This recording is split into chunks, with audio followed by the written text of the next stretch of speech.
இறைவனின் திருவருளால் இங்கே பக்தி பெருக்குடனும் உயர்ந்த உள்ள நிறைவுடனும் கருப்பசாமியுடைய திருக்கோயிலை நோக்கி தன்னுடைய மனக்குறைகளை தீர்த்து கொள்ளலாம் என்ற ஆழ்ந்த நம்பிக்கையிலேயே பெருமையோடு காத்திருக்கிற எல்லா பக்தர்களுக்கும் நம்முடைய கோயிலினுடைய அருள்நிறை காட்சிகளை உலகமெங்கும் பார்த்து தன் உள்ளத்துக்குள்ளே பிரார்த்தனை செய்து இப்படி நம்முடைய உள்ள குறைகளை தீர்ப்பதற்கு ஒரு அவதாரம் இருக்கிறதா என்று ஆவலுடன் எதிர்பார்த்து கொண்டிருக்கிற எல்லா பக்தர்களுக்கும் உங்கள் அனைவருடைய உள்ளமும் பரிபூரணமான மன மகிழ்ச்சியை பெற்று நிறைவடைந்து இந்த உலக வாழ்வை பூரண மகிழ்ச்சியுடன் நீங்கள் அனுபவிக்க வேண்டும் என்று சொல்லி உங்களுக்காக பிரார்த்தனை செய்து கொள்கிறேன். எப்பொழுதுமே ஒரு குருவுடைய கடமை மக்களுக்காக தியாகம் இருப்பதும் தவம் இருப்பதும் பூஜை செய்வதும் பிரார்த்தனை செய்வதும் தான் குருவுடைய கடமை. அது மட்டும்தான் உண்மையாக இருக்க வேண்டும். அந்த பிரார்த்தனை ஏன் அப்படி இருக்க வேண்டும் அப்படி என்று சொன்னால், குரு என்பதும் ஒருவனாக இருப்பான், ஆனால் சீடர்களும் பக்தர்களும் பல கோடியாக இருப்பாங்க. அந்த பல கோடி பேர்களுமே நம்முடைய மனக்குறையை தீர்க்க ஒரு வழிகாட்டியாக நமக்கு ஒரு குரு கிடைத்திருக்கிறார் என்று சொல்லி எல்லாருடைய உள்ளமும் எல்லாருடைய மனசும் எல்லாருடைய நினைவும் அந்த குருவின் மீது தான் இருக்கும். அப்போ அவன் செய்யக்கூடிய அந்த குரு செய்யக்கூடிய பிரார்த்தனை, அந்த தெய்வ நிறைவுகள் அவனை யாரெல்லாம் நினைத்து துதித்து கொண்டு இருக்கிறார்களோ துதியாமல் இருக்கிறார்களோ யாரெல்லாம் நினைத்து கொண்டு இருக்கிறார்களோ அத்தனை பேருக்கும் அவரவர்கள் நினைவுக்கு தகுந்த பலனை அது கொடுத்துக்கிட்டு இருக்கும். திருவாசகத்தில் ஒரு வழி, ஓராதார் உள்ளத்துள் ஒளிக்கும் ஒளியானே. ஓறுதல் என்றால் நினைவூறுதல் என்பது பொருள். அதை தமிழில் நினைப்பது என்று மறுவு சொற்களாக நாம் இன்று வரை பயன்படுத்திக்கிட்டு இருக்கோம். ஆனால் அது தூய தமிழ் ஓறுதல். ஓராதல் நினையாதிருத்தல் என்பது பொருள். இன்றைக்கும் மலையாளத்தில் ஓர்மை உண்டோ அப்படின்னா நினைவு இருக்குதா அப்படின்னு கேட்பாங்க. அப்போ இது மொழியின் திரிவு சொற்களாக இருந்தாலும் சில மொழியினுடைய பிறழுதல் எல்லா மாநிலங்களுக்கும் எல்லா மொழிகளிலையும் ஈடுகட்டி இருக்கிறது என்பது பொருள். திருவாசகத்தில் சொன்னார், ஓர் ஆதார் உள்ளத்துள் ஒளிக்கும் ஒளியானே. உன்னை நினையாதவனுடைய உள்ளத்துக்கு கூட அருள் பாலிக்கக்கூடியவன் இறைவன் அப்படின்னு சொன்னான். அது ஏன் நினைக்காதவனுடைய மனிதனுக்கு கூட இறைவன் அருள் புரிதார் விவரம் இல்லாதவரா அப்படின்னு நீங்கள் கேட்கக்கூடாது. குழந்தைக்கு பால் வேணும்னு கேட்க தெரியாது. கேட்க தெரியாட்டும் தாய் போய் பால் கொடுத்துருவான். ஒரு குழந்தை சேட்டை பண்ணிட்டு அப்பான்னு சொன்னு கூப்பிடாது, அடித்து உட்கார வச்சு சாப்பாடை கொடுத்துருவான். என்னடா அது யாருடைய கடமை? பெற்றோருடைய கடமை. அரிசினத்தால் ஈன்றதா எகற்றிடினும் அழுங்குழவி அம்மா என்று சொல்லியே அழும். சிங்கத்தை போல போடாங்க அப்படின்னு சொல்லி தாயை அடித்து பிள்ளையை தூக்கி தூர எறிஞ்சிருவா. அது கீழே விழுந்தோடனே அம்மான்னு சொல்லி ஆடும். அடித்தது அம்மா தான்னு நினச்சா அது அம்மானு சொல்லுமா? சொல்லாது. அப்போ என்ன அர்த்தம்? இதுக்கெல்லாம் என்ன நீங்கள் புரிஞ்சுக்கிட்டீங்க? அந்த ஆத்மாவிலேயே அம்மா என்னும் அற்புதமான வார்த்தையும் அந்த பற்றும் அந்த பாசமும் பிறவியிலேயே பதிவாகியிருக்குன்னு அர்த்தம். அந்த பதிவை என்ன செய்ய முடியாது? யாராலையும் அழிக்க முடியாது. அந்த போனை எப்படி நிப்பாட்ட முடியலையோ அதை மாதிரி அந்த பதிவை அழிக்க முடியாது. ஓராதார் உள்ளத்தில் ஒழிக்கானே. வெளி மனசு மறக்கும், ஆனால் உள்ளுக்கு இருக்கக்கூடிய ஆத்மா ஆண்டவனை என்ன செய்யும்? அவனுடைய அருளால் தான் அதை வாழ்ந்துக்கிட்டு இருக்குது. அதை வச்சு தான் அது நடந்துக்கிட்டு இருக்குது. அதை வைத்து தான் அந்த உலக நடப்பு. இந்த உலகத்தில் அவன் அரக்கனாக இருந்து வாழ்ந்து முடிக்கணும், இந்த பிறவியில் தியாகியாக இருந்து வாழ்ந்து முடிக்கணும், இந்த பிறவியில் எல்லாருக்கும் துரோகம் செஞ்சு எல்லாத்தையும் ஆட்டி அழிக்கக்கூடிய ஒரு பொருளாளனாக பொறுப்பாளனாக இருந்து இந்த உலகத்தை காட்டணும் அப்படிங்கிற விதி அமைப்பெல்லாம் இருந்து தான் இந்த உலகமே பிறந்திருக்கு. இந்த உலக மக்களே ஜீவிக்கிறாங்க. அதுக்கு உள்ளேயும் இருக்கக்கூடிய சக்தி தான் ஆத்மா. அந்த ஆத்மாவில் பதிவானதான் இறை ஆற்றல், இறை உணர்வு. அப்போ நினையாதவனுக்கும் கூட அருள் பாலிக்கத்தான் செய்யுது. உடனே ஒருத்தன் கேள்வி கேட்டான், ராமகிருஷ்ணன்ட்ட கேள்வி கேட்ட மாதிரி, சுவாமி நடப்பதெல்லாம் யாரை வச்சு நடக்கும்னா? அவனின்றி உலகில் அணுவும் அசையாதுப்பான்னார். நடக்கிற கொலை கொள்ளையெல்லாம் அப்போ யாரை வச்சு சாமி நடக்குன்னு கேட்டான். அடுத்த வார்த்தை, அவன் இல்லாமல் ஒன்றுமே நடக்காது. நடக்கிற கொலை கொள்ளையெல்லாம் யாரை வச்சு சாமி நடக்கு? கற்பழிப்பு நடக்கு, பாலிய திருடலில் குழந்தைகளையே கற்பழித்து கொண்டு விட்டு போகிறான், கேட்பார் இல்லாத நாடே அழிஞ்சு போய்கிட்டு இருக்க, இதெல்லாம் யாரை வச்சு சாமி நடக்குன்னு கேட்டான். அவர் என்ன சொல்லுவார்? அதுவும் கடவுளை வச்சு நடக்குன்னு சொன்னால் அப்போ கடவுளை வச்சு தான் நடக்கும், எங்களை நீங்கள் குற்றவாளி ஆக்காதீங்க, எங்கள் இஷ்டத்தை நிறைவேற்றிட்டு போய்கிட்டே இருப்போம்மா குற்றவாளி சொல்லுவானா சொல்ல மாட்டானா? அவரால் பதில் சொல்ல முடியலை. ஒரே வார்த்தை அன்பா சொன்னார், எல்லாம் என் தவ குறைவால் நடக்குப்பா அப்படின்னாரு. என்ன சொன்னார்? என்னுடைய தவத்தின் குறைவால் நடக்குன்னு சொன்னார். குறைவால் நடக்குன்னு சொன்னார். அதுக்கு என்ன அர்த்தம்? நான் அந்த உலகமே நல்லா இருக்கணும்னு தவம் இருக்கேன், அப்படி இருந்தும் கூட இங்கே அநியாயம் நடக்குன்னா என் தவத்தில் குறை இருக்குன்னு தானப்பா அர்த்தம்னு சொல்லிட்டாரு. எவ்வளோ ஒரு ஆனந்தமான வார்த்தை பார்த்தீங்களா? இந்த உலகமே நல்லா இருக்குன்னு நினச்சி தான் நான் தவம் இருக்கேன், அப்படி நான் தவம் இருந்தும் இந்த உலகத்தில் இவ்வளோ அநியாயமும் கொலையும் கொள்ளையும் கற்பழிப்பும் அதர்மமும் நடக்கு அப்படின்னா என்னுடைய தவத்தில் குறை இருக்குன்னு உண்மைதான், நான் ஒத்துக்கிட்டேன்னு சொல்லிட்டார். கேட்டவன் அவருடைய பாதத்தை நமஸ்காரம் பண்ணி போனான். தவத்தால் எல்லாத்தையும் வெல்ல முடியுமான்னு கேட்டால் மனதை தான் வெல்ல முடியும். வேறு சில விஷயத்தை செய்ய முடியும், ரிமோட் மாதிரி சில மனிதர்களை இயக்க முடியும். ரிமோட்டு டிவியை இயக்கிறது மாதிரி இந்த தவம் நிறைந்த தெய்வீக ஆத்ம சக்தியை வச்சு மனிதனுடைய மனதை திருப்ப முடியும். மனம் திரும்பிவிட்டால் இயக்கம் மாறிடும், இயக்கம் மாறிவிட்டால் நடைமுறை மாறும், நடைமுறை மாறிவிட்டால் தர்மம் தலைக்கும். அந்த தலைக்க வேண்டிய தர்மத்துக்காக ஒரு குரு தவம் இருந்தாம்னா நிச்சயமாக அது நல்லதே நடக்கும். அதனால தான் குரு இந்த உலகத்தில் தேவை. ஆனால் உலகம் எப்படி இருக்குது? நான் பிளக்க பொய் பேசி நவநிதியம் தேடி பூப்பிளக்க வருகின்ற புற்றீசலை போல புலபுலன கலகலன புதல்வர்களை பெறுவீர், காப்பதற்கும் வகை அறியீர், கைவிடவும் மாட்டீர், ஆப்பதனை அசைத்து விட்ட கவர் பிளந்த மரம்தனில் ஆப்பதனை அசைத்து விட்ட குரங்கதனை போல உழன்றீரே, கிடந்து உழல உழன்றீரே. வாழதுக்காக நாக்கே வெடித்து போகக்கூடிய அளவுக்கு போய் பேசுவான், வாயிலே சக்கரை பொங்கல் கிண்டிடுவான் பாத்திரம் இல்லாமல். உண்மையா? வாயை வச்சே உலக வாழ்க்கையை நடத்திடுது. அதான் நான் பிளக்க பொய் பேசி, நாவு பிளக்கக்கூடிய அளவுக்கு பொய் பேசி நவநிதியங்கள் தேடி, கேட்டால் சம்பாத்தியம்னு சொல்லுவான், பல கோடிகளை சேர்த்து. அடுத்து சொல்லுதான், பூப்பிளக்க வருகின்ற புரட்டாசி மாதம் 22ஆம் தேதியிலிருந்து கார்த்திகை மாதம் 3ஆம் தேதி வரை தரையில் புற்று வரும், மண்ணெல்லாம் இழந்து போயிடும்.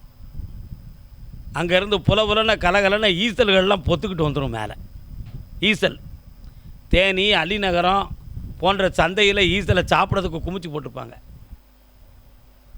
அந்த ஈசலை திங்கிறதுக்கு கரடி வரும். அந்த கரடியை கூட பெருசாக நினைக்காம பக்குவமாக அதையே ஏமாற்றி பூடி கொண்டு வந்து பிறகு கொண்டு வந்து போட்டுருவோம். நம்ம பூப்பிளக்க வருகின்ற புற்றீசலை போல, அடுத்த வார்த்தை புலபுலன கலகலன புதல்வர்களை பெறுவீர், அளவில்லாமல் பிள்ளையை பற்றி போட்டுருவான். அதை காப்பதற்கும் வகை அறியீர், அதை காப்பாற்றுறதுக்கு வழி இல்லாமல் என் பிள்ளை என் சொல்ல கேட்க மாட்டுக்கு, அந்த எற்பாடி பேவில் என் சொல்ல கேட்க மாட்டுக்கு, நம்ம உழைச்சி போட்டாலும் சரியா அதை பயன்படுத்த மாட்டுக்கு, பெரிய டென்ஷனாக இருக்குது, இந்த உலக வாழ்க்கையே சுமையாக இருக்கப்பா அப்படி நினச்சி அதை காப்பாற்ற முடியாது, அதுகிட்டேருந்து இவனை காப்பாற்ற முடியாது. அதைத்தான் சொன்னான், காப்பதற்கும் வகை அறியீர். தெரியாது, வேதனைப்படுவான். இந்த வேதனைப்பட்டு அவன் ஒரு விடிவு கிடைக்கும்னு நினைப்பான். ஆனால் அதை கைவிடவும் மாட்டீர். பொண்டாட்டி பிள்ளையை விட்டு வந்துடுவாரா வெளியில்? வர முடியாது, பாசம் கிடந்து இழுக்கும். அந்த பாச குழியிலேருந்து என்ன செய்ய முடியாது, வெளியேற முடியாது. அவனை கெடுக்கிறது பூரா அதுதான். அதை தான் ஞானிகள் சொன்னால், பாசம் தாண்டா உன்னை பகவான் பக்கம் திரும்பாமல் உன்னை தடுத்து நிறுத்தி வச்சுருக்கு. இந்த சுழலுக்குள்ளேயே கடந்து நீ உழன்றுக்கிட்டு கிடக்க. இந்த பாசம் பெற்றது போதும் வளர்த்தது போதும் அவர்களுக்கு செய்தது போதும்ட்டு என்றைக்கிடா நீ வெளியேற போகிற அப்படின்னு பக்குவப்பட்ட ஒருவனுக்கு ஒரு பக்கத்தில் உள்ளம் கேட்டுக்கிட்டு இருக்கோம். பக்குவப்பட்டவனுக்கு சொல்லியிருக்கேன், எல்லாத்துக்கும் சொல்லலை. புரியுதா? இன்னொரு எண்ணம், அடாடாடாடா, பருவத்தில் நம்ம மனைவி நம்ம மேலே எவ்வளோ பாசமாக இருந்தா அவளை விட்டுட்டு போகலாமா? நம்ம பிள்ளைகள் நமக்கு 7 நாளும் உழைச்சி போடுவாங்க, இருந்துக்கலாம்.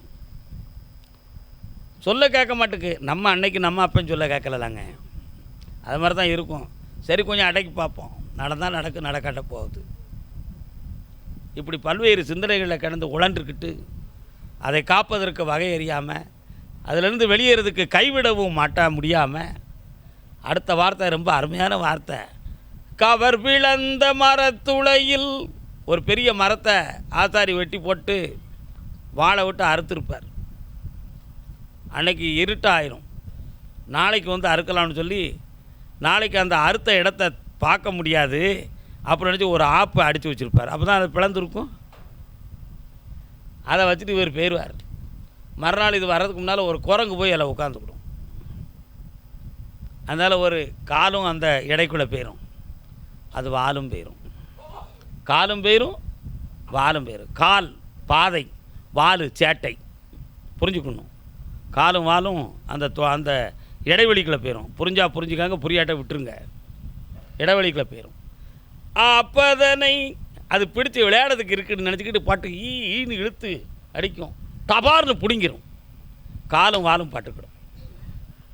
கவர் பிளந்த மரத்துளையில் கால் நுழைத்து கொண்டு குரங்கதனை போல, ஆப்பதனை அசைத்து விட்ட குரங்கதனை போல கிடந்து உழல மாட்டிக்கிட்டீரே மனிதர்களேனர். அதை மாதிரி மனுஷன் நினைஞ்சான் இந்த வாழ்க்கை சக்கரத்துக்குள்ளே, இந்த வாழ்க்கை கவர் விளந்த மரத்துளையில் குரங்கு காலையும் வாலையும் மாட்டிக்கிட்டு வெளியே வர விடாமல் துடித்ததை மாதிரி இன்றைக்கி மக்கள்லாம் எப்படி செஞ்சுக்கிட்டு இருக்கான், துடிக்கான். இதில் தந்திரமாக அடுத்தவனை மிரட்டி திங்கிறதுக்கு ஒரு கூட்டம், ஏமாற்றி திங்கிறதுக்கு ஒரு கூட்டம். என்ன வாயினிக்கு அதை சொல்ல, கிறிஸ்தவத்தில் பைப்பிளில் ஒரு அருமையான வார்த்தை சொல்லுவான். வஞ்சகரின் வார்த்தை குளிர் ஊட்டப்பட்ட ரொட்டி துண்டில் தேன் துளாவியது போல் இருக்கும்னு சொல்லியிருந்தான். எப்படி இருக்குமா? குளிர் ஊட்டப்பட்ட ரொட்டி துண்டில் தேன் துளாவியது போல் சுவையாக இருக்கும். எது? வஞ்சகனின் வார்த்தை. அவன் சிரித்து பேசுகிறதும், நளினமாக பேசுகிறதும், பாசமாக பேசுகிறதும், பற்றா பேசுகிறதும் அப்படி இருக்கும். அதில் மயங்கி தன்னை பறி கொடுத்த மனுஷன் பல, பொருளை இழந்தவன் பல, தங்கத்தை இழந்தவன் பல, பிள்ளை குட்டிகளை இழந்தவன் பல. எல்லாம் என்கிட்ட வராங்க, ஐயா நீங்கள் 5 லட்சம் கட்டுங்க, உங்களுக்கு 50 கோடி கிடைக்கும், எனக்கு 500 கோடி வருது அப்படின்னு ஒருத்தன் சொன்னான். அவன் சொன்ன வார்த்தையை வச்சு இவன் 2 லட்சம் தான் இருக்குது, இன்னொரு 3 லட்சத்துக்கு எனக்கு பணம் வரும் உனக்கு தரணும், இன்னொருத்தங்கிட்ட ஒரு 3 லட்சத்தை வாங்கி 5 லட்சத்தை கட்டிட்டு கடைசியில் 5 லட்சத்தை வாங்கினவன் அடையாளம் தெரியாமல் போயிட்டான். இவன் மாட்டிக்கிட்டான். அவனை பேசி நம்ப வச்சது என்னது? குளிர் ஊட்டப்பட்ட ரொட்டி துண்டில் தேன் துளாவியது போன்ற விஷ வார்த்தை. இந்த வார்த்தை சரளம். யாருக்கும் பயப்படாத, நான் உன்னை காப்பாற்றுறேன். ஆறுதல் ஆறுதல் ஆறுதல். எவன் ஒருவன் யாருக்கு ஆறுதல் கூறுகிறானோ அவன் அவர்களை ஆட்கொள்கிறான் என்பது பொருளாகும். எவன் ஒருவன் யாருக்கு ஆறுதல், அதை தத்துவத்தில் வேறு மாதிரி மனோதத்துவத்தில் சொல்லணும். பாதிக்கப்பட்ட ஒரு பெண்ணுக்கு எவன் ஒருவன் ஆறுதல் கூறுகிறானோ அவன் அவளை மெல்ல மெல்ல அடைகிறான் என்பது பொருள். அதான் தத்துவம். அப்போ பாதிக்கப்பட்டவனை ஆறுதல் சொல்லி தூக்கி நிறுத்துறத மாதிரி கையில் வச்சுக்கிட்டு அவங்கள வச்சு வாழறதுக்கு குளிர் காயக்கூடிய துரோகிகள் இந்த உலகில். இதுதான் உண்மை. இவங்கெல்லாம் ஆன்மீகத்துக்கு பொருந்தாதவங்க. இந்த நிலைகளையெல்லாம் மாற்றி நீ கொண்டு வரணும். அப்போ தான் இந்த ஞானத்தின் பக்கத்தில் நீ வர முடியும். இந்த ஞானத்தின் பக்கத்தில் நீ அப்போ தான் வர முடியும். அப்படி வரணும்னு சொன்னால் நீ தவம் இருக்கணும். அந்த தவம் அங்கே ரொம்ப முக்கியம்.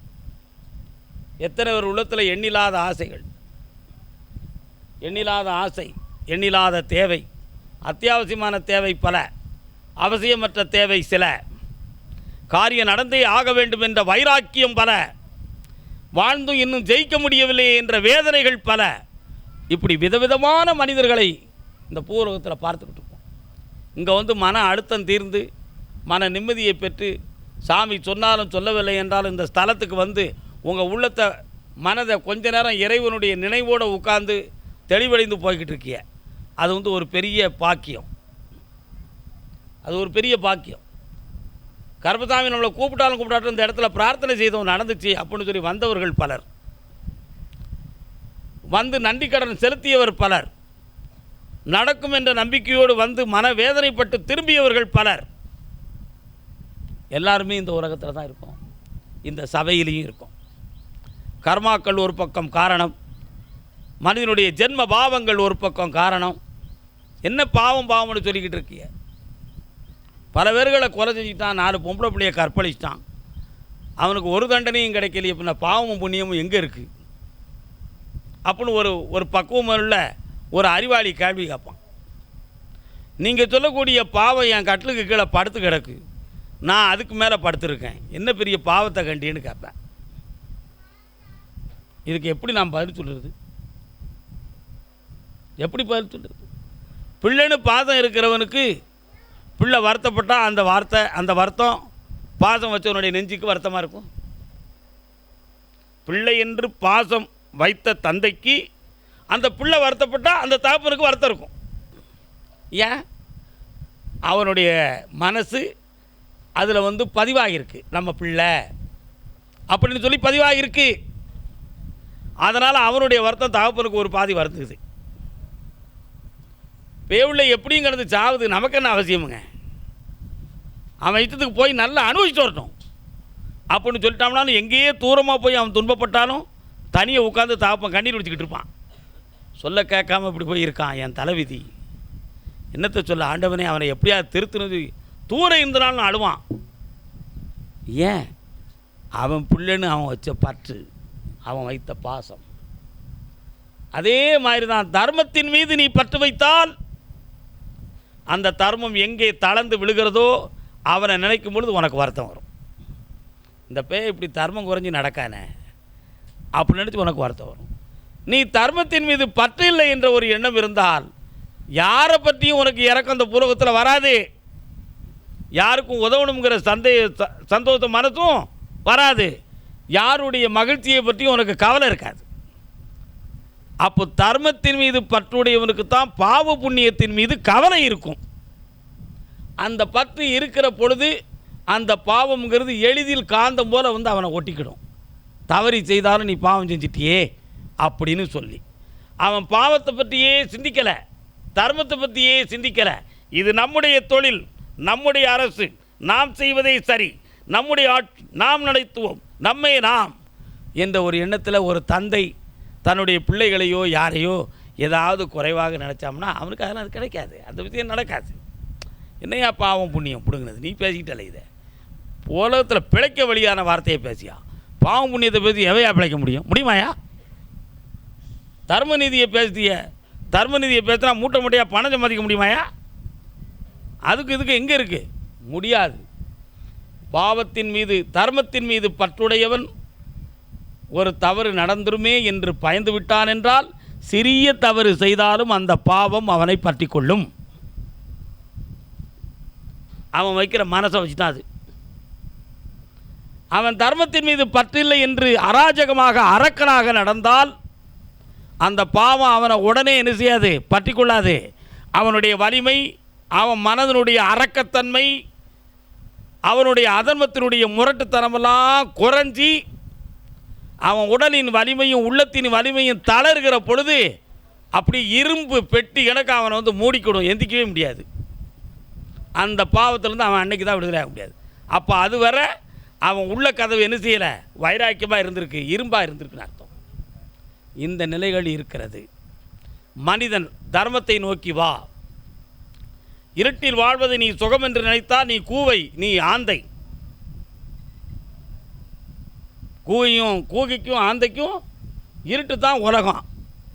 ஆனால் பகல் அதுக்கு பிடிக்காது. அப்படியும் பகவான் 2 பிறவியை இந்த உலகத்தில் படைச்சி வச்சுருக்கான். இருட்டு தான் பிடிக்கும், எங்களுக்கு வெளிச்சம் பிடிக்காது. உண்மையா இல்லையா? அது மாதிரி எங்களுக்கு தர்மம் தான் பிடிக்கும், ஆனால் எங்களுக்கு அதர்மம் தான் பிடிக்கும்.